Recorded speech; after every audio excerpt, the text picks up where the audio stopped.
بسم الله الرحمن الرحيم إن الحمد لله وحده الصلاة والسلام على من لا نبي بعده وبعد اللهم صل على محمد وعلى آل محمد كما صليت على إبراهيم وعلى آل إبراهيم إنك حميد مجيد اللهم بارك على محمد وعلى آل محمد كما باركت على إبراهيم وعلى آل إبراهيم إنك حميد مجيد رب اشرح لي صدري ويسر لي أمري واحلل عقدة من لساني يفقهوا قولي سبحانك لا علم لنا إلا ما علمتنا إنك أنت العليم الحكيم بسم الله الرحمن الرحيم Allah's grace in means of obtaining food. We have already cited physical health among the second virtues of grace. We cannot count those means leading to this grace. However, food is one of those means. In the coming few lines, we will deal only with some means of obtaining food. The Almighty has gifted man with a very delicate, sensitive system and a movement to seek nutrition. Let us consider these 5 sensory gifts which enhance man's sense of perception. As for the sense of touching, it is the first sense that man enjoys. Its least reflection is to feel what touches him. Feeling remote things actually signifies perfection of one's senses. Thus, man's need for senses to feel remote objects has appeared. Then the Almighty has created the sense of smelling, to feel scents. But one still fails to determine the source of such a smell. Therefore, one still needs to search for the origin where it spreads. One may come across it or not. He may find his way or not. So he needs for eyes to guide him through his search and behold far objects. However, if this were the case, man would have been defect. Searching for something, one may be detected by an enemy. There may be a barrier between you and this enemy, but he may have approached you without your knowing. The barrier may be removed without affording you ample time either to escape or get prepared to defend yourself. Therefore, Almighty has gifted you with a sense of hearing to scrutinize sounds far behind barriers. However, one is still imperfect. Without the sense of tasting, one would be unable to determine beneficial food from harmful one. Unlike a tree that absorbs whatever water it receives, be it salty or pure, this in fact may be for its detriment. Finally, one has been gifted with the supreme grace. It is the mind whereby one realizes different kinds of food, their nutritional value and their potential harm. With one's mind, one prepares various types of food, thus enhancing one's health. However, this the least benefit that can be derived from one's mind. The greatest wisdom is to know the Almighty. Nevertheless, these 5 senses are some of many. Faithfully, we have not dealt with them in details. Eyesight, for example, is one of these senses. The eye is the sightless tool. It is composed of 10 different layers, some of which are juicy and others form various tissues. Each layer has its own description, appearance, function, and composition. If there is any disturbance in any of these aspects, one's eyesight is undermined, defying all physicians. There is only one sense. How about others? Creation of power, will as well as the various tools of movement. If one is gifted with eyes to see food, but he is deprived of inclination thereto, and is not naturally urged to seek for it, one's eyes will be useless. Many patients behold food, but they do not approach due to the absence of appetite. Thus, Almighty has created an appetite for food. Therefore, if this instinct is not satiated with the reasonable amount of food, one will excessively and dangerously eat. Therefore, Allah created satiation to give up eating in time. The same applies to sexual intercourse for procreation. Likewise, the Almighty has created man's organs as tools to receive food along with many other things. Hands are among these organs. They are composed of numerous joints to facilitate free movement in diverse directions. He has made one's wrist broad with 5 fingers, which command various length. He has lined them up starting with the thumb as a master over them. Had they been created like a chaotic bunch, their wisdom of creation would have elapsed. Fingers have been gifted with nails on their tips to support them and handle thereby tiny things. Nevertheless, taking food in one's hand is not enough. Hence, he has created the mouth to carry it into one's belly. The mouth is composed of two bony jaws enhanced with teeth. The teeth have been classified according to the need assigned to each of them. The lower jaw has been made free, while the upper stationary. Consider the Almighty's creation. In fact, each male has its upper part free, while it is lower one stationary. But this male created by Allah is not. Had the upper been free, those organs enhanced by it, that is eyes, ears, nose, brain, etc., would have been undermined. Consider also the tongue. It roams around the mouth, assisting one's teeth to chew food. It acts like a scoop to the meal. Not to mention its miracle of speech. Suppose being unable to swallow a morsel after chewing it, it cannot be swallowed except with a softening material. Therefore, Almighty has created salivary glands under the tongue to act as smoothers. In addition, how can this chewed food be carried to the stomach? This cannot be done with one's hands. Hence, Allah has created both the pharynx and the larynx. The former has been made of valves which allow food to pass but not to return till it reaches esophagus. Reaching the stomach, food cannot become blood, bones, and flesh until it is properly digested. Thus, the Almighty has designed the stomach as a pan where food is prepared. Then four supervisors, namely the liver, the spleen, the blood capillaries, and the valves, handle it. Hence, food becomes a liquid and ready to be absorbed by veins. Then food moves to the liver where it spends some time to be cleaned. Then it spreads through the whole body. Some of it remains to be excreted. We should think of Almighty's graces in order to be grateful to Him. We only know the blessing of food, which is the least in a long series. We even only recognize our hunger. Thus we eat. Animals also do the same. If one does not know himself more than a donkey does of itself, how can he then be grateful to the Almighty? All these graces revealed to us along with others are only a drop of water in an endless ocean. Allah clearly states in the Quran, if you would count up the favors of Allah, never would you be able to number them. For Allah is oft forgiving, most merciful. Now Imam Al-Ghazali rahimahullah mentions a detailed description of the ni'mah of Allah subhanahu wa ta'ala, which all human beings enjoy every day. There's hardly a human being which is devoid of such physical grace, such physical bounty of Allah subhanahu wa ta'ala.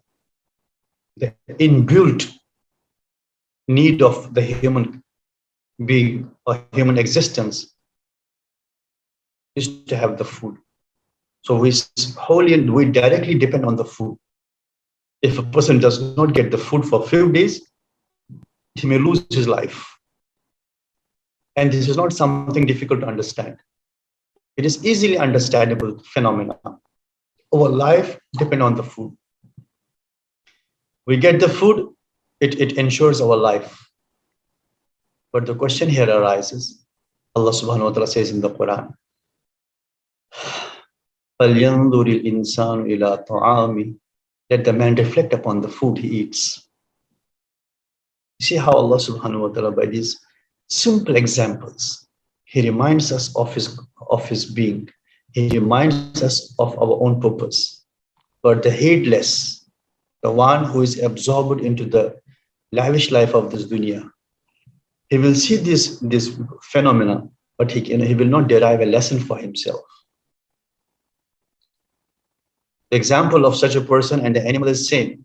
Animals do have the hunger. They do have the appetite. This name of appetite, if there is no appetite, a person will not eat anything.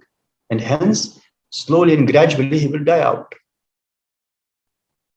So this appetite is the name of Allah subhanahu wa ta'ala. We shall elaborate on this after a short while. So Allah subhanahu wa ta'ala mentions in the Quran, فَلْيَنْظُرِ الْإِنسَانُ إِلَىٰ طَعَامِهِ. Let the man reflect upon the food. Reflect upon his food.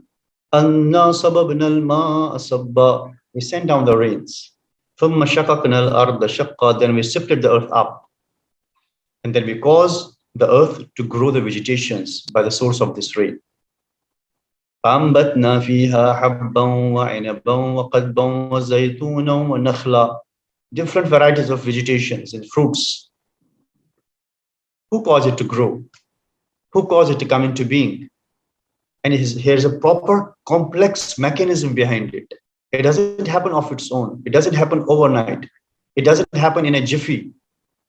It doesn't happen in a wink of an eye. There's a proper mechanism behind it that caused it to happen. And there's connecting a series of events together in a chronological manner. There's no mislink which would hamper the growth of the vegetation. But have you ever given your thought to it? Allah subhanahu wa ta'ala has blessed us with a delicate sensitive system, sensory system. And there are two types of senses: explicit senses and implicit senses. Explicit senses are 5, and implicit senses are how many? Okay, tell me, what are the explicit 5 senses? What touch, smell, taste, sense, vision, hearing. Is that all? So these are 5 senses, yes, absolutely true. So we call them explicit senses. Then there are also 3 implicit senses. What are these 3 implicit senses? A sense of hunger, a sense of thirst, and sexual instinct. So these are implicit senses. Allah subhanahu wa ta'ala created us, and we are blessed with this delicate sensory system. And then we are also blessed with the motion, with the locomotion. We can move from one place to other place. You see the hierarchy of the creation. The basic stuff is the dead matter. The major portion of the universe is dead matter. We can see the plains, the mountains, the galaxies, the heavens, and the earth. It's all a matter, solid stuff, but deprived of having any locomotion. And then it doesn't have these senses. It doesn't have these senses, but consciousness is there. If you see the structure of the atom is the smallest part of the universe. It comprises of a nucleus, positively charged nucleus. Then there are protons, electrons, and neutrons. They always keep in motion. So there's a consciousness, but that consciousness is so localized, so fixative, that it cannot make any change of its own unless and until a foreign agency, an external force is exerted on it to be molded in many things. And then we have the plants, plant kingdom. So plants, they are living beings. Most of the things are non-living objects, non-living stuff. But there are the living beings, that is, we have the plants. These plants, they can obtain their food of their own. They don't have to move from one place to other place. Allah subhanahu wa ta'ala has structured them in such a way that they can derive the food, they can derive the essentials, they can derive the minerals from the soil. The root structure of the plants is so delicate, is so complex, that each root knows what type of mineral I have to suck. I have to supply to the shoot. I have to supply to the branches. I have to supply to the leaves. It is all, here's a consciousness.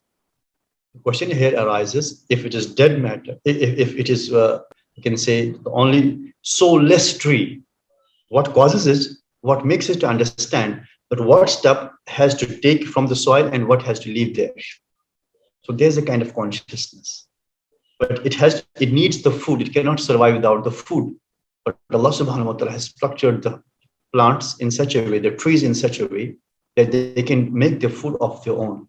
There are small laboratories fixed into each tree, which prepare the food always for itself. The sunlight it plays an important role for the production of the food. Photosynthesis, the process of photosynthesis is there. Then xylem and phloem is there. So the xylem and phloem, they're responsible for taking the different minerals obtained from the soil to the different parts of the tree. Water channels are there that only allows the water to reach to the different parts of the plant. Then mineral channels are there, which is responsible for taking only minerals to the different parts of the plant. It's so delicate system and so sophisticated that wallahi only the misfortunate can deny the existence of Allah subhanahu wa ta'ala. The one whose heart is turned blind. Otherwise, no any sane person who studies the structure will say that it was just a coincidence that it all happened. So they have the consciousness, but they don't move from one place to other place. With the exception of certain plants that like touch me not, it still cannot move from one place to other place. It can move behind. The moment you try to touch it, it pulls itself back. So that is one. These are exceptional cases, but they are deprived of the locomotion. The plants cannot move from one place to other place. And then animals, they have more advanced form of this consciousness. These animals, and they are blessed with the locomotion. And there are two categories. One who are fed on the plants. You imagine that if the plants would run away, then the animal life would come to an halt. Most of the animals would die because of starvation. Allah had made it accessible to the animals, the herbivores, the animals which are fed on the plants and the grass. So they can have easy access to it. Then these herbivores are the food to the omnivores. It means that, and they are blessed with the locomotion. They can move from one place to other place because they cannot make their food of their own like the plants. They have to search for the food. They have to make efforts for the food. And then the more advanced form of this consciousness is the human being. We are blessed with many things than the dead matter, the plants and the animals. So Allah subhanahu wa ta'ala blessed us with a sophisticated sensory system, delicate sensory system. And then we have two types of senses. As for the sense of touching, it is the first sense that man enjoys. In nanotology, when a child is born, the first thing which the nanotologist, which he observes, which he checks, investigates is the sense of touch. Sense of touching. Because at the level of our birth, we need that sense of touching. So does he has the feel or not? Its least reflection is to feel what touches him. Feeling remote things actually signifies perfection of one's senses. That's why the doctor, he scratches the foot. If the child is repulsive, if the child repels it, it means that he has a sense. Then he just itches over here, and to see the sense of touching and feeling. And actually, its basic objective is to feel the things around, which are close or near. Actually signifies perfection of one's senses. Thus, man's need for senses to feel remote objects has appeared. Then the Almighty has created the sense of smelling to feel sense. Now, there are different things around. There are many things which we can see, many things we cannot see. As far as the smell is concerned, it can make us feel that something is around, whether good smell or bad smell. It will make us to feel the presence of some other object. But one still fails to determine the source of such a smell. If you imagine we have only sense of feel, then it enables us to feel the presence of some other stuff, that is smell. But still, we don't know the source of the smell. Therefore, one still needs to search for the origin where it spreads. One may come across it or not. He may find his way or not. So he needs for eyes to guide him through his search. So eyes are like the torches to guide him to the thing, to the source of the smell. However, if this were the case, so he needs eyes to guide him through his search and behold far objects. However, if this were the case, man would have been defective. Searching for something, one may be detected by an enemy. There may be a barrier between you and this enemy, but he may have approached you without your knowing. The barrier may be removed without affording you ample time either to escape or get prepared to defend yourself. Therefore, Almighty has gifted you with a sense of hearing to scrutinize sounds far behind barriers. However, one is still imperfect without the sense of tasting. One would be unable to determine beneficial fruit from harmful one. Unlike a tree that absorbs whatever water it receives, be it salty or pure, this is in fact maybe for its detriment. Finally, one has been gifted with the supreme grace. It is a mind whereby one realizes different kinds of food, their nutritional value, and their potential harm. With one's mind, one prepares various types of food, thus enhancing one's health. However, this is the least benefit that can be derived from one's mind. The greatest wisdom of the mind is to know Allah subhanahu wa ta'ala. The lowest benefit, the least benefit of the mind is that we can find out the properties of the matter. The whole science is based on this simple phrase, determining the properties of matter and using those properties for day-to-day uses. And this determining the properties of matter is only the job of the mind. Imagine if we were not able to use our reason, if we could not find the properties of the matter, then how come all these scientific discoveries would be possible? All these scientific discoveries and inventions became possible because the human mind is blessed with this capability to find out the properties of the matter. It's by virtue of this knowledge, which is specific to the mind, that he is able to derive such things. But by the end of the day, why animals are not blessed with this advanced capability? Why plants are not blessed with this advanced capabilities? The myth of evolution theory, that the man is from the apes. One of the biggest, we can say the biggest loophole with the evolution theory is that the structure of the hands of the apes, chimpanzees, all these primates, which they say they are the immediate forefathers of the present human race, the structure of their hands, the structure of their body, the physical structure of these apes or these primates doesn't allow them to make such discoveries which the human being was able to do. The present race of the primates, there's a specific branch of evolutionary biology that is primatology. These primatologists they tried their best to make changes in the structure of their hands.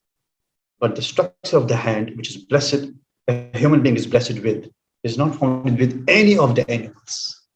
Though apes, when they stand up, they look like humans, but there's a hell of a difference between the two. The structure of the mind, the different sections of the mind, different sections of the, and each section is responsible for a specific job. Broca's part of the brain is responsible for the language and other things. Then there is southern hemisphere, northern hemisphere of the brain. And the front lobe of the brain is responsible for telling the lie. When a person tells a lie, actually there's a portion of the brain which the cells are responsible for this. When a person activates them, then he tells a lie. And that's a front lobe of the brain that is heading, we can say, into the direction of the forehead. Allah subhanahu wa ta'ala says in Surah Al-Alaq. فَلْيَدْعُ النَّادِيَ سَنَدُ الزَّبَانِيَ. So let these criminals, all their associates, they also call upon the angels of punishment. And we shall drag him by his forelock.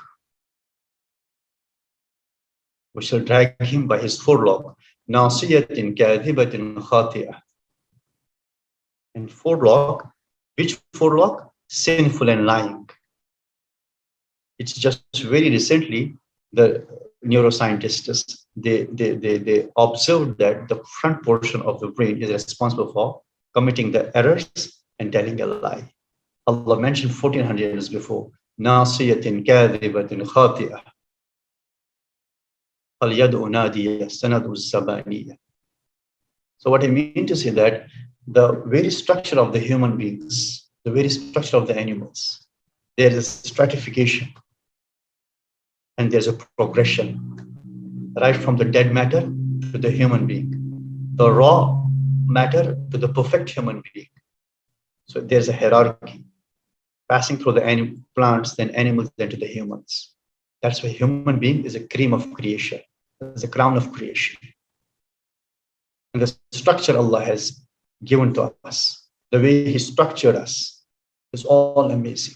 But only thing we need is to reflect, is to ponder over it, is to contemplate on it, is to give some time to think about it. Then we realize the miracles in our body. Hundreds and thousands of miracles are there, which we mostly ignore. So nevertheless, these five senses are some of many. Imam Al-Ghazali says faithfully, honestly, we have not dealt with them in details. Eyesight, for example, is one of these senses. Just you take the example of the eye. We have two torches fitted into the eye socket. The eye is the sight stool. How we are able to see the things, how we can observe the things, it is because of the eyes. It's composed of 10 different layers. It comprises of 10 different layers, some of which are juicy and others form various tissues. Each layer has its own description, appearance, function, and composition.